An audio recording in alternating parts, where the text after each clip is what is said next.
Okay, let's do this instead. This is boring. I don't care about nuclear fusion.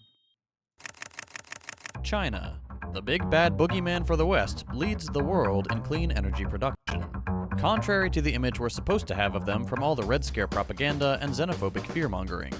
Once seen as a major polluter, China has, in recent decades, implemented a rapid transition to clean energy, away from fossil fuels. Is there anything the US can do to incentivize other countries to decrease pollution? I think we should get our shit together, but also China and India combined make 30% of our climate change issues. Jumped in my 5.0. Yes, you're right. Have you ever looked at like who the mass consumers are, like at all? Bro, the cruise liner industry, okay?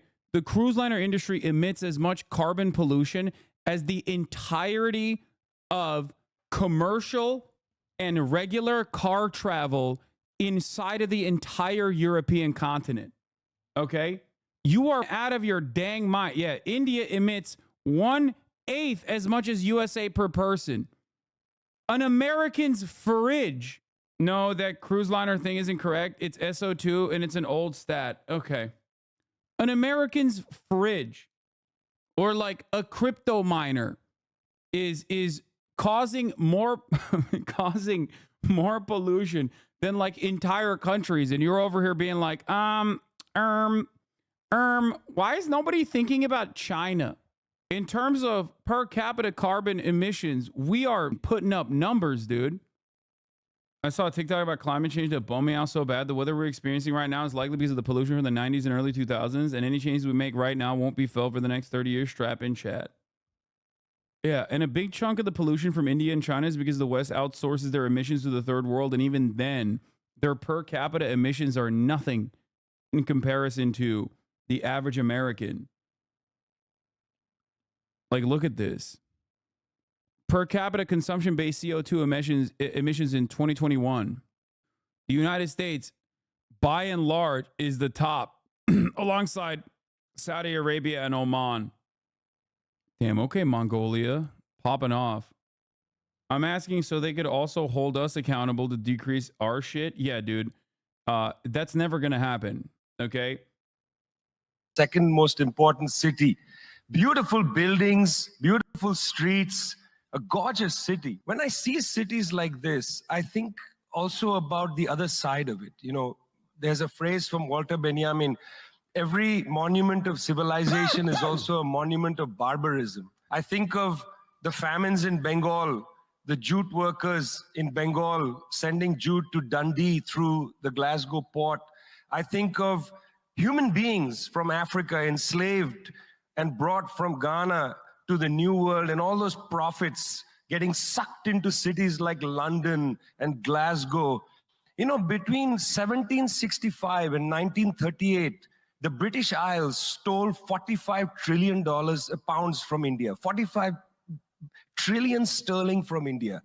We never got paid for that. When the British left India, when we threw the British out, our literacy rate was 13%. So much for several hundred years of so-called civilization. Meanwhile, our landscapes were destroyed. You know, coal was foisted on India. You foisted coal on us. You were the ones that came and made us coal dependent. And then you left, and now you dare to condescend to us. When I listened to Boris... Oh, this is another one. The U.S. military emits more CO2 than many industrialized nations. An infographic from 2022. Okay, that's the other side of the equation. Here's the United States military emitting more CO2 than many nations. Okay, this is from 2017. The U.S. military emits more CO2 than the entire country of Morocco, Peru, Sweden, Hungary, Finland, New Zealand, Norway, Switzerland. Okay, it's laughable when chirp about like paper straws or try to universalize the blame. A chatter debunk what you said about the propeller planes. Oh, this is I think it was Oliver, right? Who went and asked his PhD friend, hey, so I know it definitely is impossible. Theoretically, if we were to use warplanes to try and slow down Hurricane Milton, how many would it take to make a dent? I'm so busy today, but I'm bored, and this sounds more fun than work. Theoretically, if you had 3 million F-35s running with full afterburners, It would be enough to prevent the ad break. So yeah, if we used all of the world's resources to only make F-35s, we could slow down a Category 5 hurricane. Some man can't beat Mother Nature. Not. I'm done, dude. No more trust. You've destroyed the sacred bond of trust between chatters. Even good chatters are out here. Even good chatters are out here using increasingly more complicated methods. Increasingly more complicated methods. It's up. It's up. It's actually up. Y'all are dicks, dude. It is better than two-parters. That's messed up. It was Oliver, wasn't it? Asshole. Jesus Christ. Anyway. Yes, chatters are correct. At the top of the hour, there's a 3-minute ad break. If you no longer want to see those ads, well, then all you need to do is subscribe, which you can do for $6 or for free with a Twitch Prime. Here's the 3-minute ad break now. You can also get gifted a sub if you're lucky. Here it is. Imagine the utopia we'd be living in if chat put this much brain power into literally anything else. Yeah. God damn. Rose Dog, thank you for the 5 tier 1 gifted subs. Bizacore, thank you for the 5 gifted subs as well. God damn. Nandra said, at me for a gifted chat. Okay, Flexer. Zakatikan Jack, thank you for the 5 gifted. Shiv Saklani, thank you for the 10 gifted. And including but not limited to sub chatters. Top of the hour bot gave that a 9.85 with 629 chatters that rated it. Milton is now officially back up to check my messages. That was my debate, stolen valor. Okay, Corso 117. Up that you would take ownership over destroying me so hard. So it wasn't even the other chatter who stole it from another chatter who stole it from you. Dick. You guys, man. Moments like this make me think it would be so much easier if I just sat around and talked about women in video games, okay? This monumental transformation is happening even as Western sanctions and tariffs on Chinese renewable products threaten to stall this critical progress. In this video, we'll take a look at China's remarkable journey, explain why this all happened, and discuss the crucial role China plays in the fight against climate catastrophe. But before we do, I'd like to take a quick moment to thank our channel sponsor, Aura. As you all know, we make political content here and on our other channels. Unfortunately, that means some people don't like us very much. These days, a quick Google search is all it takes to find someone's personal information. Peace of mind. This is an older video, Support the so show and protect your valuable data by signing up today at the link below.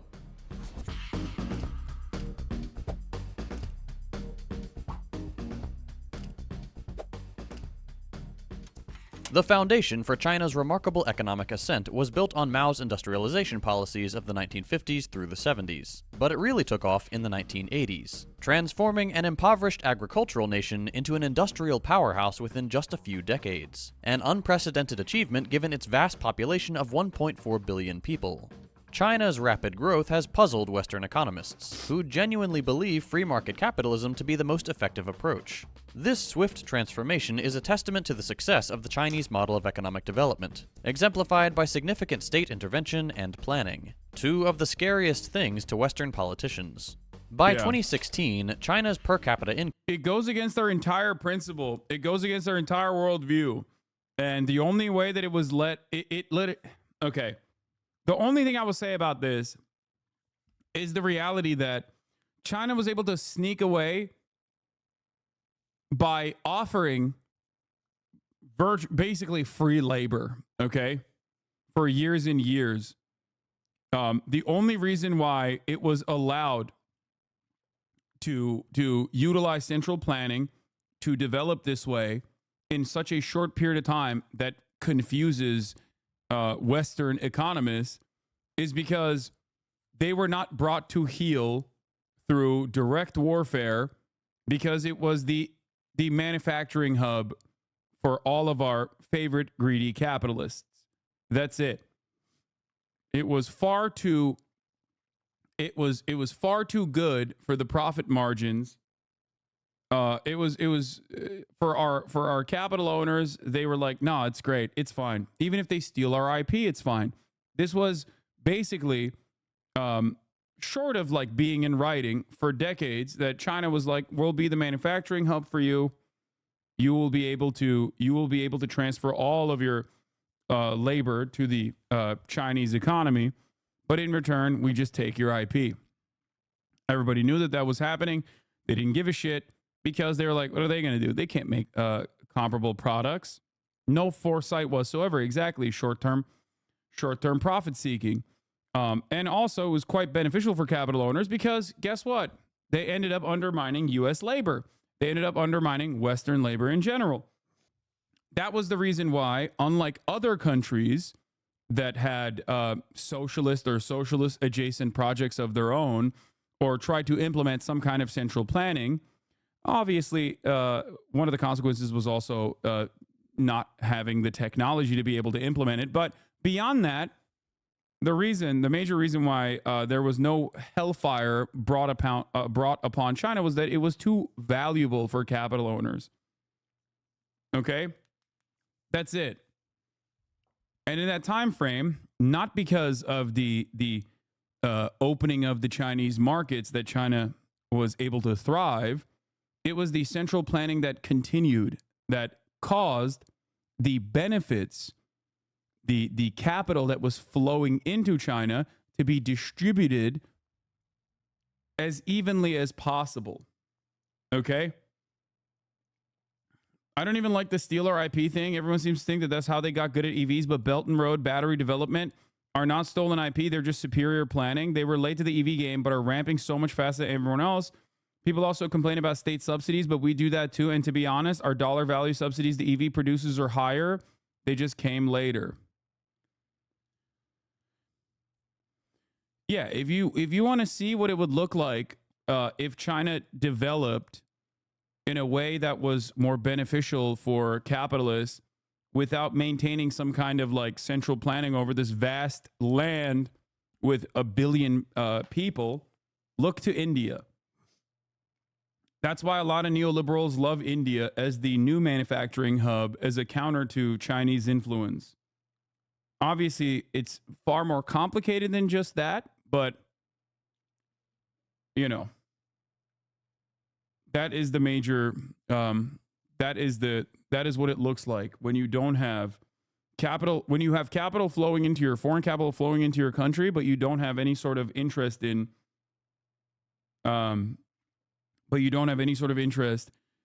through fascist governance in implementing any sort of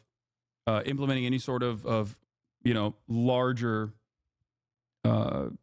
anti-capitalist planning that ends up benefiting as many people as possible. Obviously, India was also significantly worse off in terms of its colonial impact. There are many different reasons for it. There's a lot more. There's a lot more inner political struggle. India is so vast. So is China, but like India also has its own litany of political complications. I'm not like saying India is like one unit versus China is another. These are very reductive. These are very reductive terms in which to describe it. But, you know.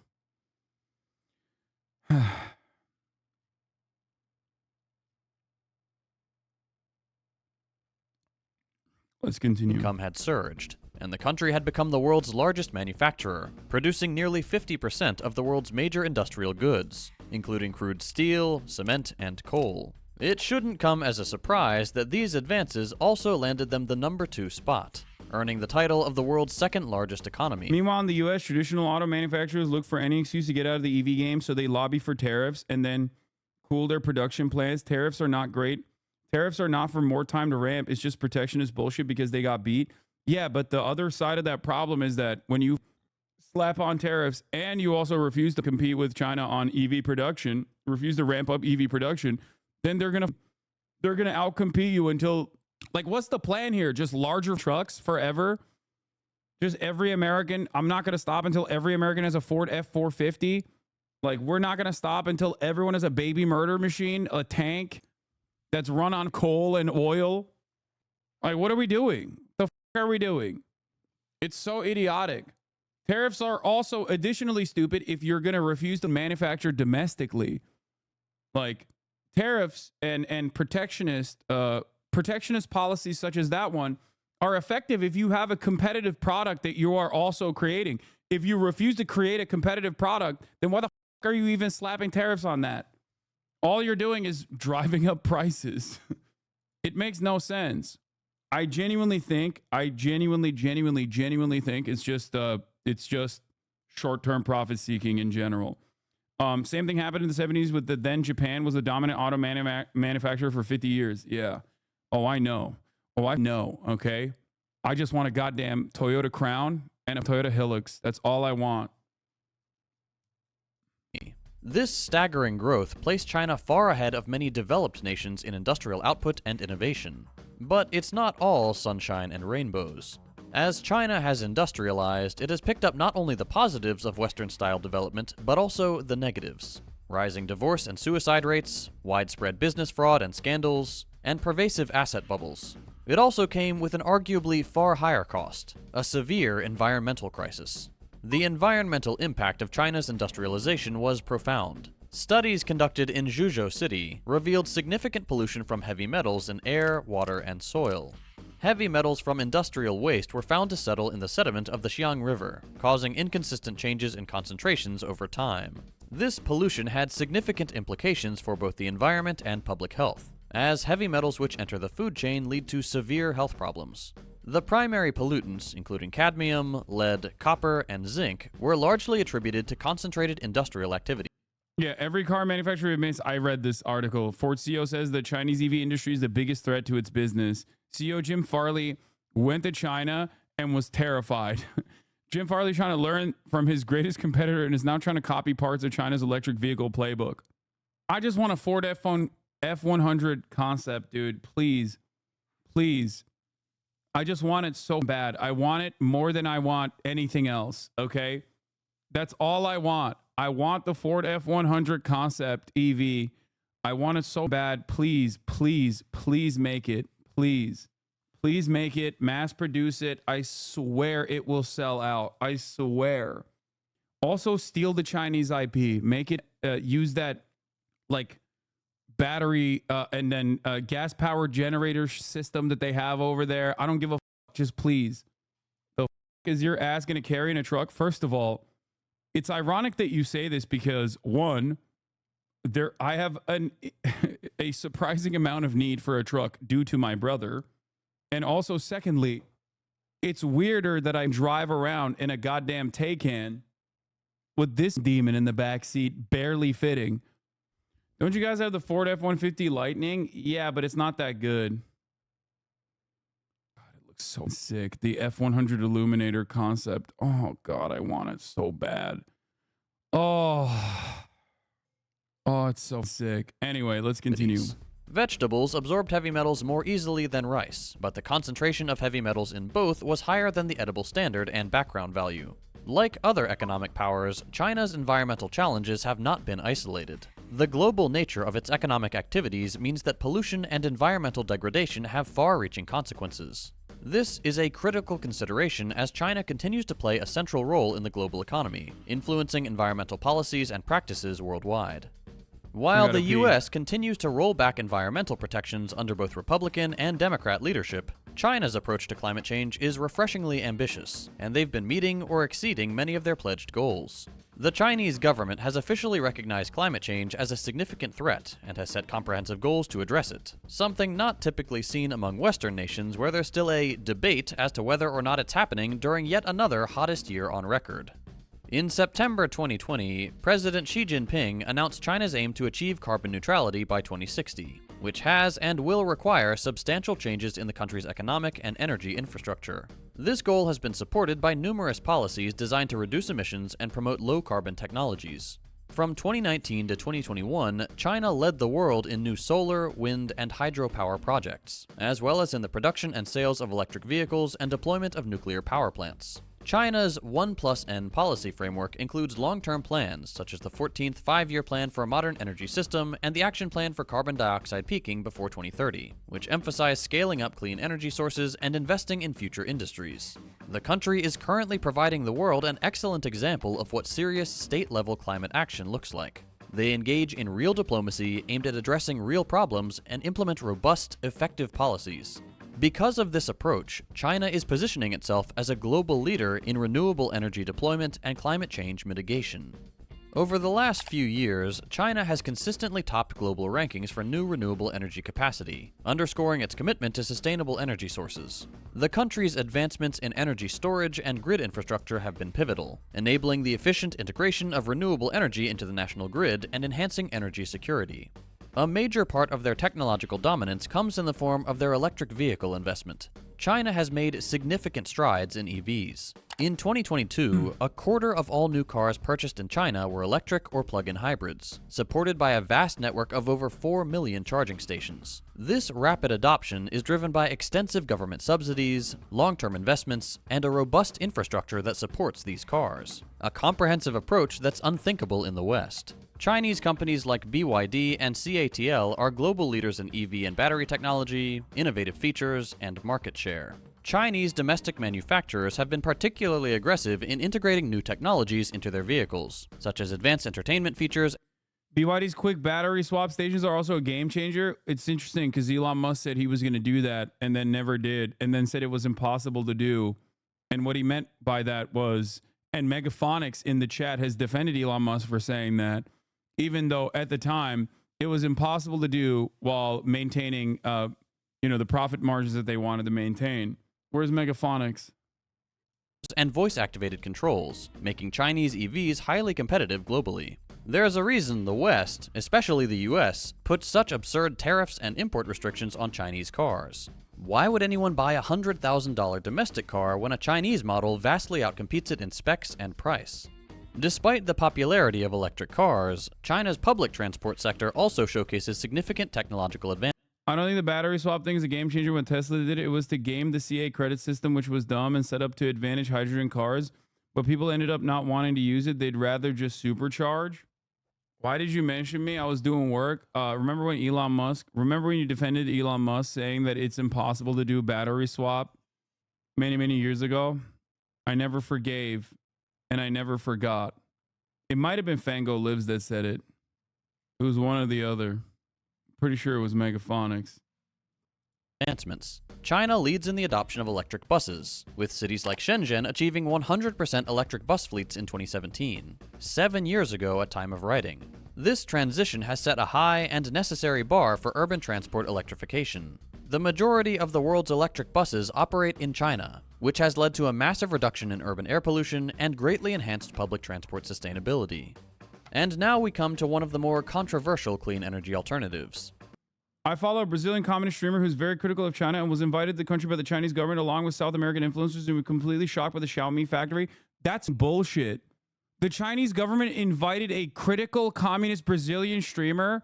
Okay, I need to be more critical of China. That's bull. Oh God. Oh no. I'm critical of China in all the worst ways that they will never actually. They won't invite me. They won't invite me because the things I'm critical of China are things that they're not going to change, or things that they've done that they choose not to acknowledge. If I was critical of China in like dumbass ways, like, oh, it's gonna collapse any day now, they probably would invite me. I'm out here simping for free. I saw Megaphonics say that. I was the battery. We're talking, of course, about nuclear energy. And here again, China is making substantial progress, currently constructing about a third of the world's new nuclear power capacity, a massive long-term investment in energy diversification. This clearly demonstrates that the doubter will always get closer access to the Lord. They aren't focused on short-term financial gains, but rather are building for the future. I'm going to start subtly being like, I bet these Chinese high-speed rail projects are bullshit. Trains can't go that fast.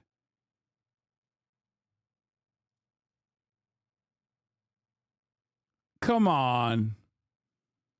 Prove it, China.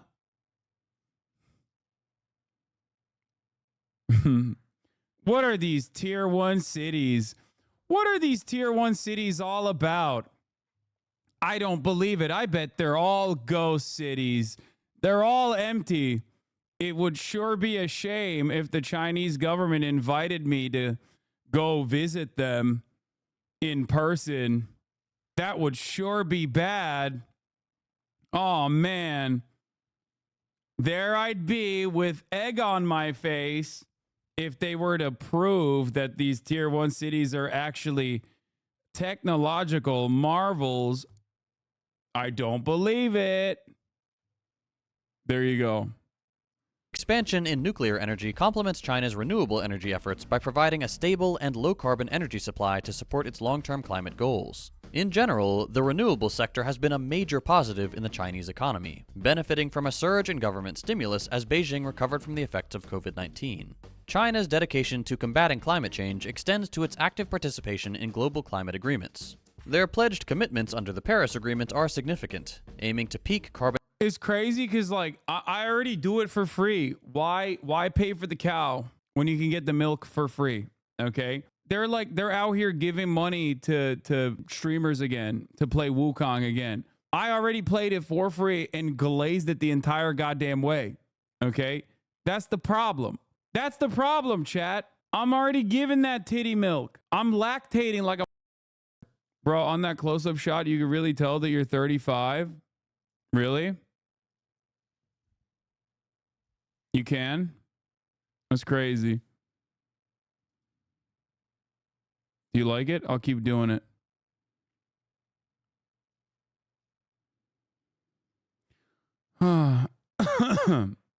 Kind of wrong the joke about this. Carbon dioxide emissions by 2030 and achieve carbon neutrality by 2060. China's nationally determined contributions, or NDCs, reflect a genuine ambition to reduce carbon intensity and increase the share of non-fossil fuel energy sources.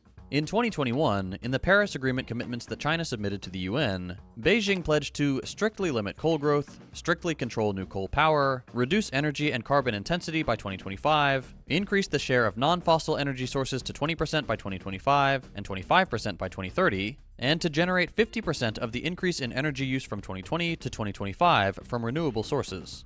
Through these international commitments and proactive policies, China is not only addressing its domestic energy needs, but also contributing significantly to global efforts to mitigate climate change. Now that we've looked at a successful approach, which is making... What do you say to people that argue that the Chinese move the green energy is shit and bad because of solar panels and wind turbines use materials bad for the environment? Or they talk about like the natural resource extraction process that is done through like incredibly unethical means. And the question you should ask them is how they feel about oil and gas in general. Because from a utilitarian framework, it's still better for the environment overall.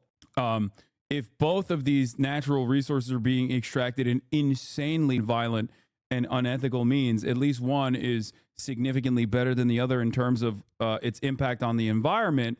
And also, I have noticed that. I have noticed this argument where they'll be like, well, your batteries, like these batteries that you need to use for EVs are being extracted in incredibly unethical means, which is crazy, okay?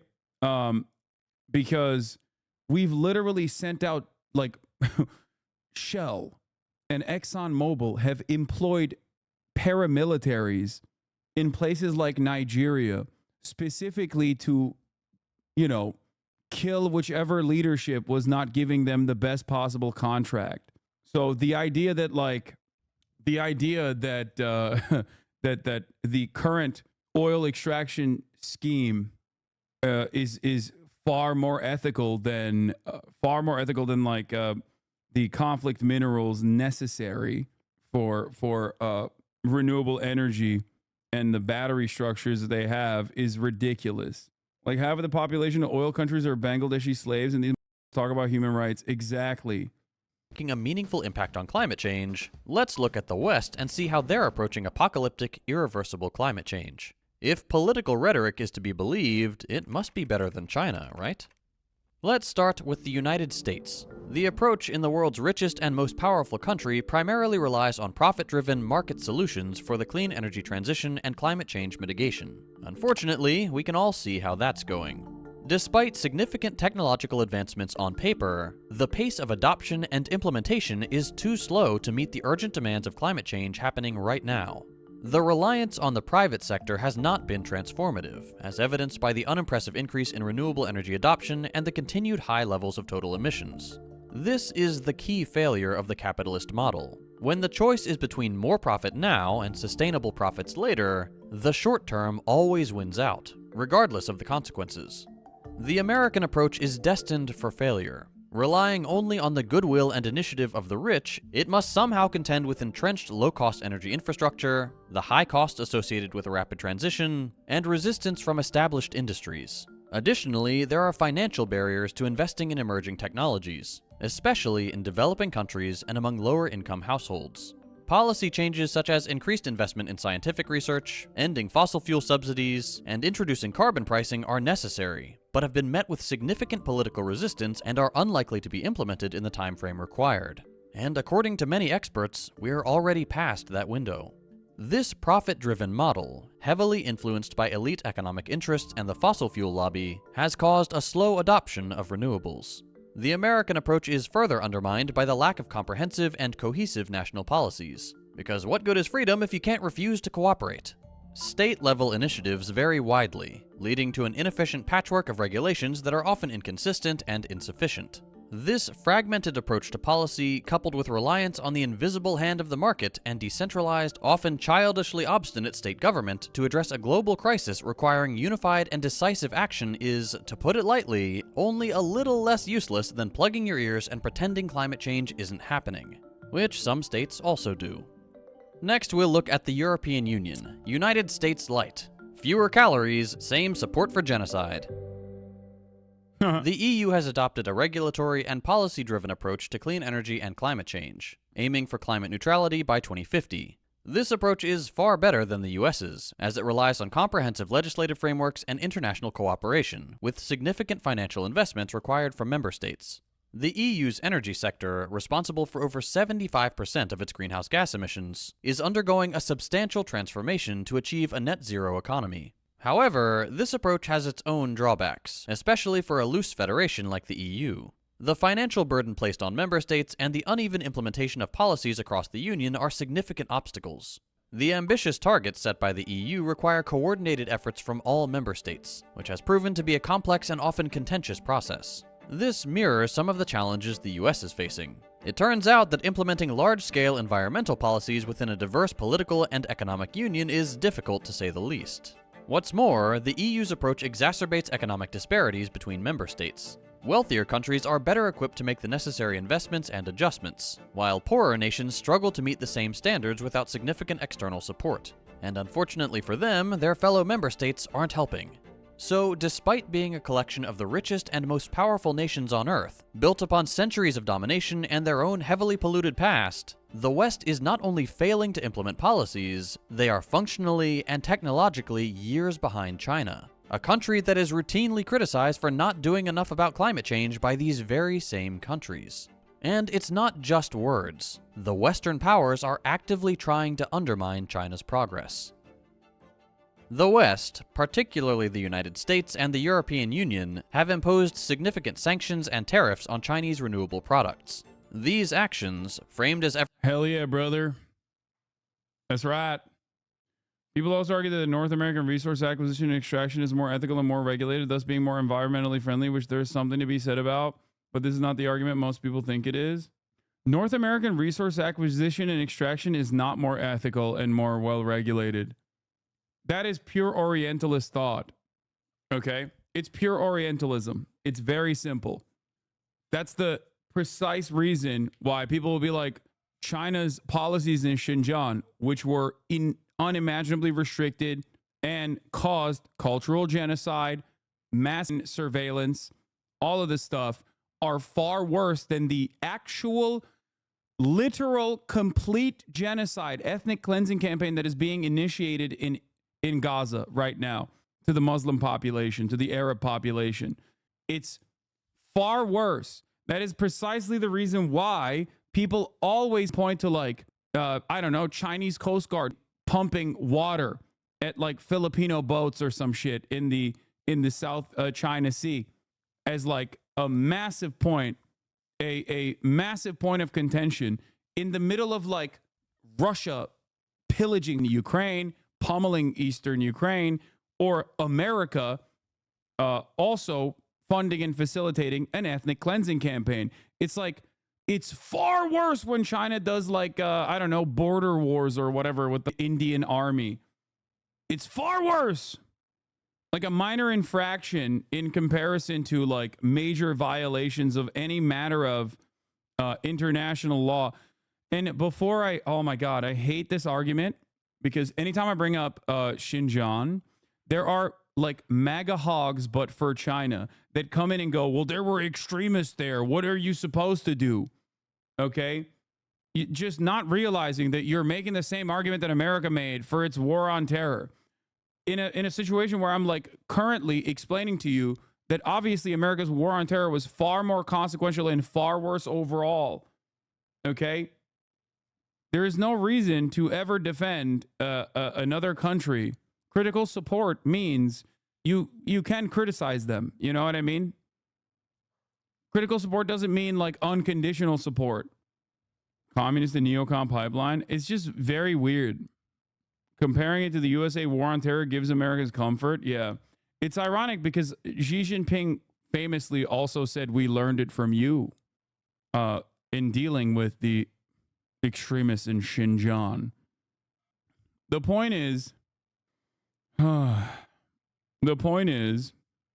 when you personally point to what other countries are doing, especially China, okay, as like a far more consequential, far worse threat to the world, you're being silly, and it is being used, in my opinion, as a very cynical but very deliberate way of trying to lighten the load and saying that like, no, we're doing it better. Here, I'll give you another example of Orientalism. They have bribery in India and Pakistan, right? Well, we do too. We have just regulated it, so it's more ethical that way. We have unlimited, unrestricted campaign donations in the form of dark money, right? Through super PACs, through lobbying. That's just bribery. It's the same shit. We've just legalized it, so it makes people think, oh, well, it's far better to do it that way. Other countries have slavery. Well, we've codified it to make it legal again in the form of the 13th Amendment, which is supposed to abolish slavery, but it hasn't really abolished it unless it is done within the confines of our criminal justice system. We just add like one extra step and like legalize it by different means. Okay. And then we think that that somehow makes it better. That's why our foreign adversaries have gulags and work camps. We, on the other hand, have slave labor in our prison system, but that's something totally different. We legalize it. It's different. Okay. It's pure American exceptionalism. That's why a lot of people, when I criticize China or when I criticize Russia and compare it to the United States of America, a lot of Americans who are primed to defend America and have that American exceptionalist attitude think that I'm defending these countries and their actions. Okay? Because they genuinely do think like, no, when America does it, it's like, it's legal, it's above board, it's bad, we should fix it, but also it's nowhere near as bad as like other places. Okay? Yeah, China really f***ed up. They should have built their torture facilities on a nearby island offshore so they could do this legally. I agree. Anyway. Efforts to ensure fair trade greatly hinder the fight against climate change. The United States and the EU have established numerous trade barriers against Chinese renewable energy products, which have and will continue to disrupt the global. Yes, did you know that China was one of the first countries in 2001 to join the USA's war on terror? Also, Chinese policies in Xinjiang were based on UN-USA de-radicalization techniques for the Balkan War. I remember, I don't know where I read it. I read it in a book, which is unique because I don't read a lot of books anymore. But I cannot recall exactly what book I read this in.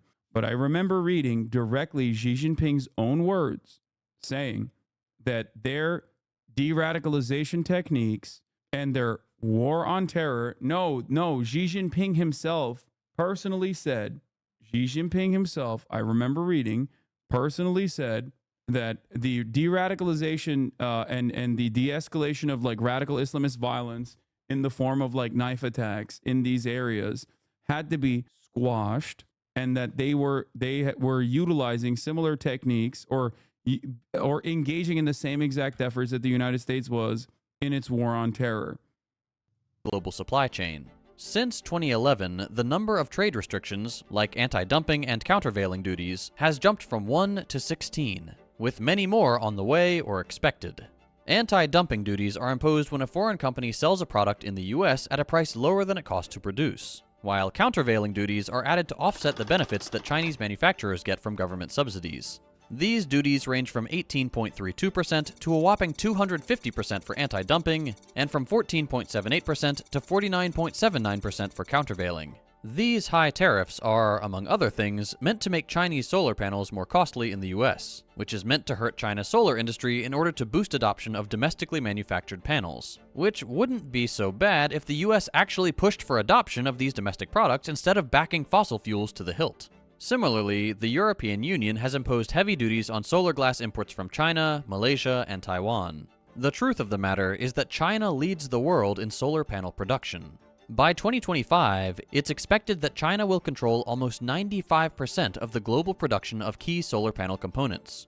Over the last decade, China has invested over $50 billion in solar manufacturing and created about 300,000 jobs in the sector, far outpacing investments from Europe and the United States. Chinese government policies have been crucial in driving this growth, rather than the barrier that many critics claim. Regardless, one would assume the capitalist powers would welcome competition, as that is their stated philosophy. It would appear that only applies when they can win.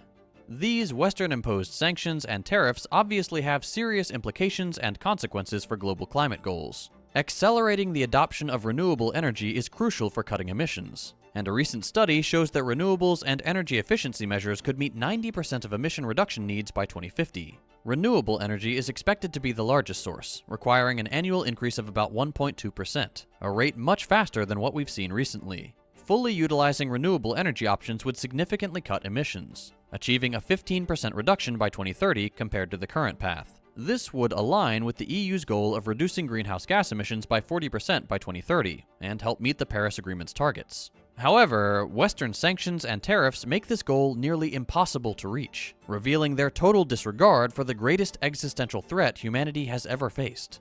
China has emerged as a crucial and effective player in the fight against climate change. Their progress has been driven by a series of exceptionally successful 5-year plans which have allowed China to make the necessary vast investments in clean energy technology and to set ambitious yet attainable climate goals, even exceeding some years ahead of schedule. These plans have facilitated the rapid development of solar, wind, and hydropower, making China the global leader in renewable energy production.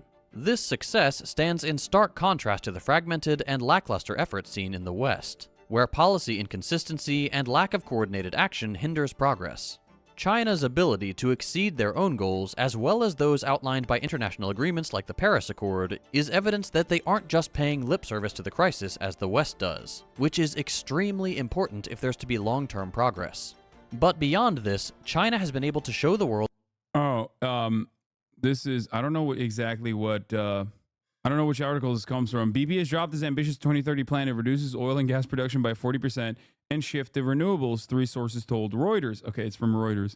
The company made the commitment in 2020 and had already watered it down last year. Now it has reportedly abandoned the plan entirely and will focus on new investments to increase oil and gas output. Other oil giants, including Shell, have also walked back their energy transition goals. I'm letting you know right now, Chinese improvements in renewable energy is the reason, okay? Straight up.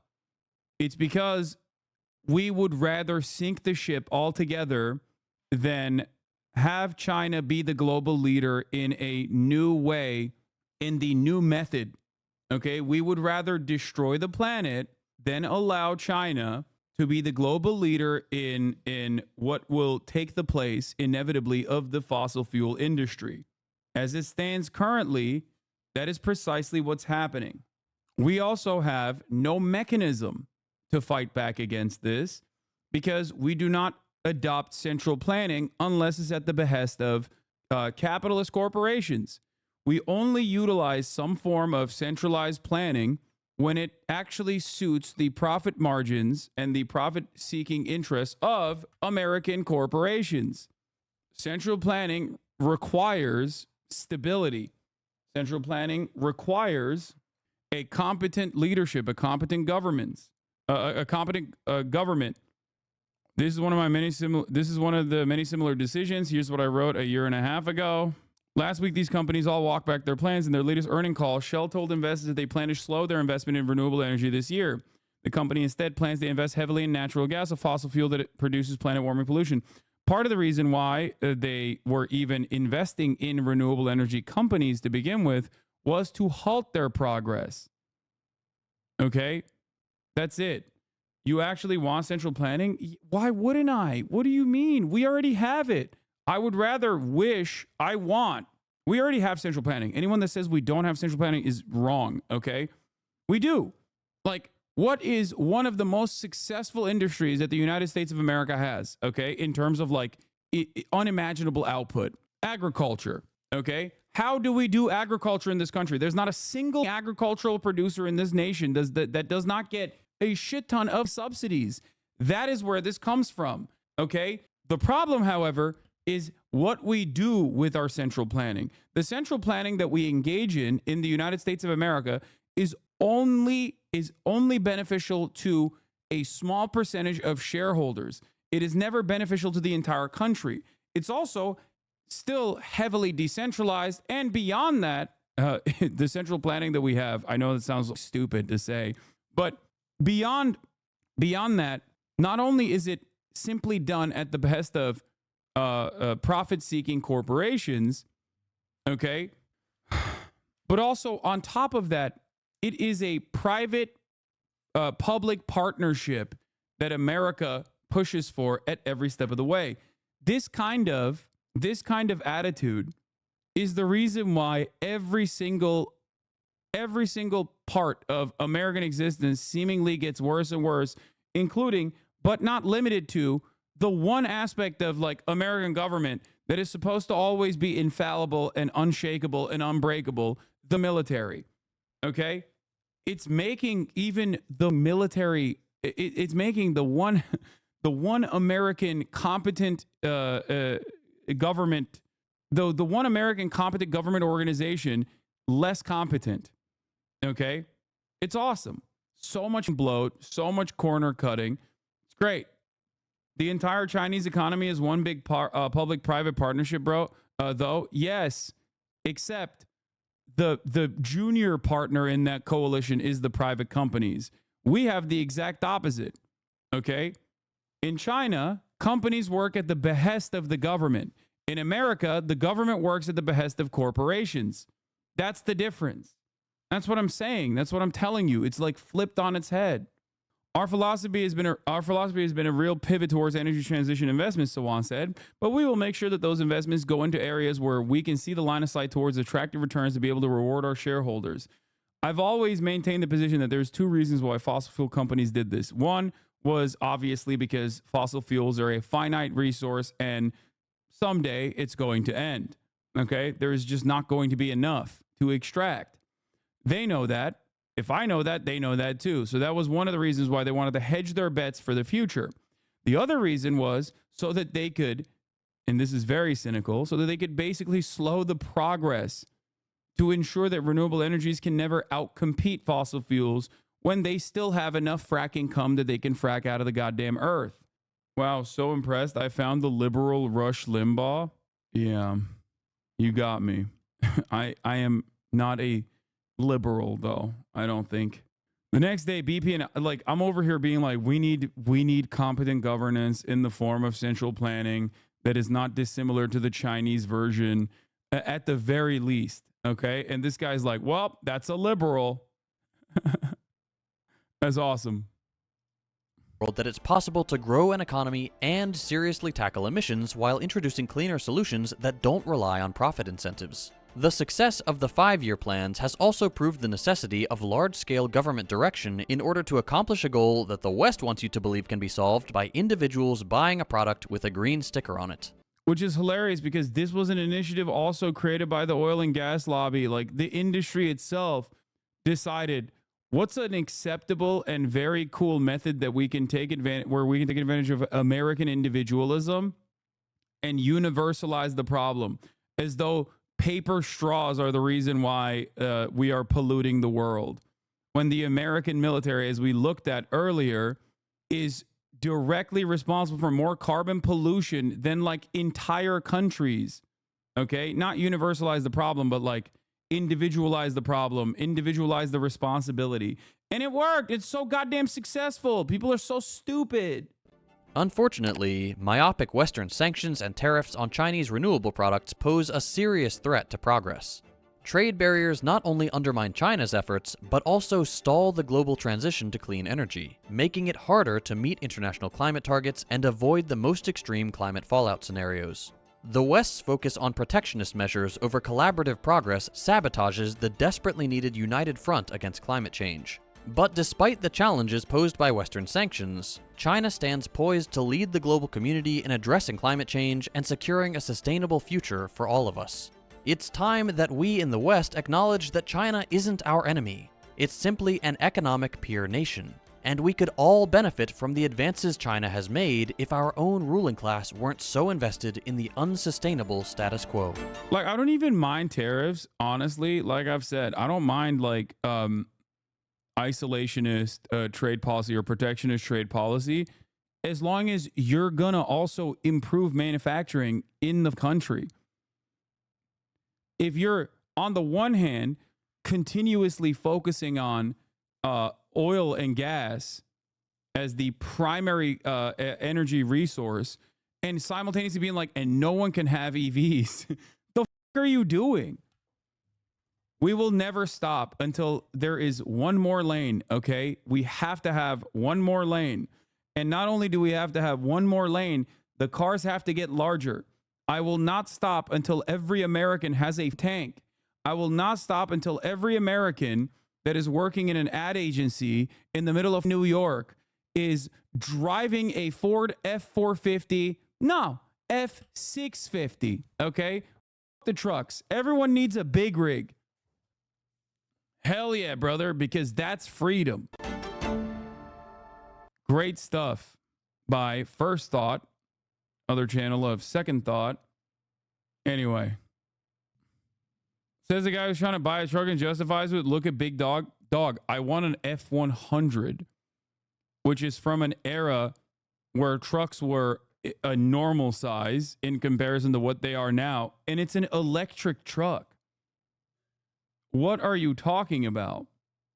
No, I don't want it ironically. I want it unironically. The issue is, it's literally a significantly better size and it's an electric vehicle. What are you talking about?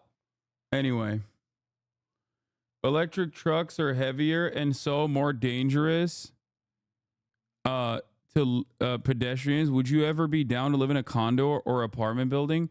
My entire life I have lived in apartment buildings until I bought this house. What are you talking about? My whole life. It's like, nah, dog, I have to live in a house. Plus, you live with family now, which is cool. Yeah.